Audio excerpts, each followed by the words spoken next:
Ask Mr. Sal. This episode is about the Vietnam conflict. Hello. Recording the Prezi Notes, answering your questions from the assignment on questions about Vietnam. So I'm a little backlit here, but I'm hanging out in the living room because it's a little too chilly to be outside, listening to real jazz on satellite radio and answering your questions. We'll be moving right ahead here in a second. Okay, we're going to start our journey with a little overview. This Prezi corresponds to the questions you've turned in so far, and I'll get the answers to as many of them as I can, all meshed up as we go through here. Take a little journey with the Prezi. It's an overview on Vietnam.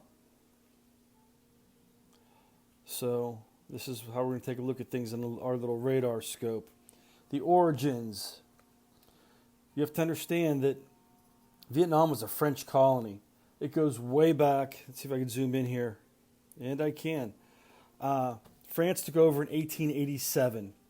They took over that region in Southeast Asia. I'll pull a map up here to show you exactly where it's at in a second. It was a French colony, 1887 they took over. And from that point on, the Vietnamese were not happy being a colony of a European country.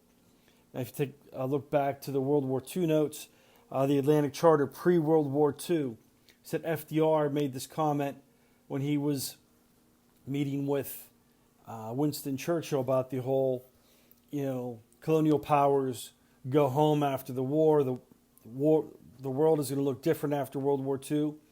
And Churchill did the big timeout. Can't see because I don't have the camera on me. Called a big timeout. It's like, whoa. We want the Axis powers to give up their colonies, but we don't want to give up our colonies. Great Britain, the largest colonial power at that time, didn't want to give up territory. And FDR conceded and said, okay, that's fine. But there were hints of, even before World War II, the Vietnamese didn't like being controlled. And at some point in time, the United States kind of agreed, like, hey, let these countries have their independence. And then lo and behold, during World War II, Japanese took over Vietnam, or what would become Vietnam. And at the end of the war, we actually helped Ho Chi Minh and some of the forces fight against the Japanese. We gave them weapons and such, and they gave us information on the Japanese, which led to 1945, the Declaration of Vietnamese Independence by Ho Chi Minh, who we'll talk about. He is one of the main leaders of North Vietnam.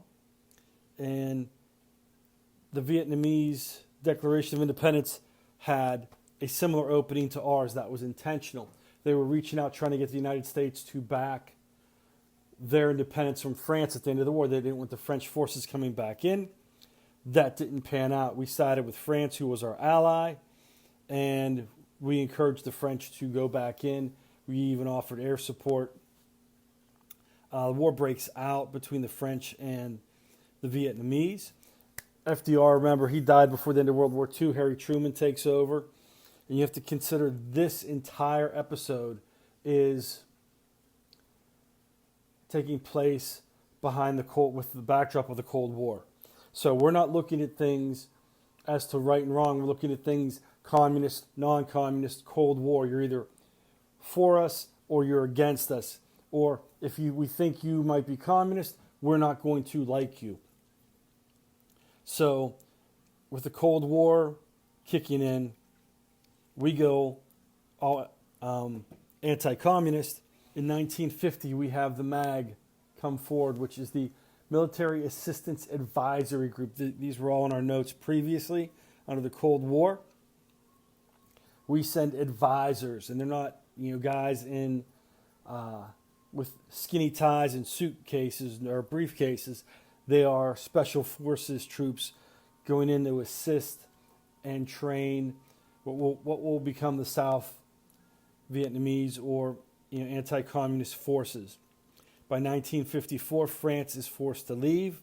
We become more involved. We take over for the French.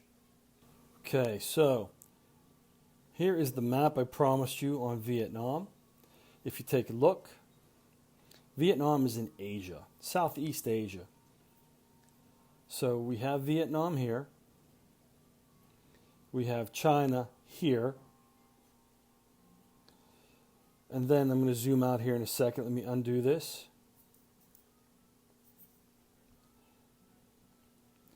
We have the Soviet Union. Go back to my whiteboard. Here, all these big communist countries. Well, China eventually will become communist whenever all of this is going on. And there's Vietnam. Where's the United States, you may ask? Well, let me show you. Let me delete this, go back to VApps, and the United States is way over here. So here's us. They are over there. This is going to, he said, the Cold War is raging. That's going to be an issue. We also have the idea that, we don't have the internet back then. We don't have Zoom. We don't have YouTube. We don't have easy access to information. And Vietnam is going to be considered, halfway across the world, on the other side of the globe. People are eventually going to start looking at this, not from the standpoint of we're trying to contain communism, but we're fighting a battle halfway across the globe. Americans are dying. American teens and young adults are dying halfway across the globe, and it's going to affect public perception, which in turn affects public policy. So that's how we're going to move forward with this. There's the map. I'm going to drop back into the Prezi here in a second. So we're moving into the early years. Said FDR, he was a big fan of European colonial powers giving up their territory after World War II. He dies before the end of World War II. Harry Truman takes over. Harry Truman is an anti-communist, big-time anti-communist. So when World War II ends, the Declaration of Vietnamese Independence, even though it's worded much like our independence, all men are created equal, we don't listen. And the French go back in. The French are anti-communist. The French are our friends. And we send in the Military Assistance Advisory Group, MAG. So Truman gets us involved in 1950. Eisenhower becomes president, and he continues to pledge support for South Vietnam. He goes with a man by the name of President Diem. Diem is an anti-communist. And remember, during the Cold War, the United States does not necessarily back democracy. We back anti-communists. And from everything I've read, Diem is not very nice. In fact, he is so not nice. Many groups organized to oppose him and align themselves with the Viet Minh, which is backed by the North Vietnamese communists. And there's a lot of pushback.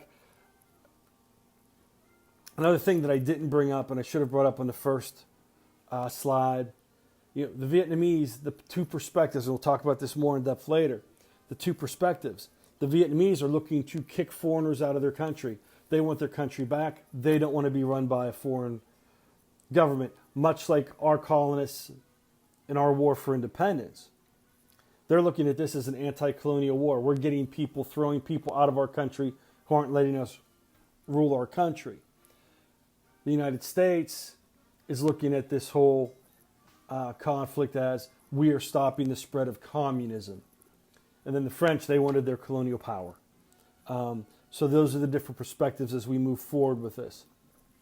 So we pick a guy who's not very nice, consider him a dictator, but he's an anti-communist dictator. We support him, and at least for a while. And we move forward that way with an unpopular leader in power. It won't be the first time, it won't be the last time that we take this strategy as we move forward. This concludes the first part of the questions that go along with Vietnam that you've been asking. Sorry, I took a break there. I had a telemarketer come and call me on the phone, and I got on the phone to try and have a conversation with them, but obviously I annoyed them because they hung up on me. They were allegedly giving me a rebate, but they wouldn't tell me how much money or the time frame, and they got mad and hung up on me because I was asking too many questions.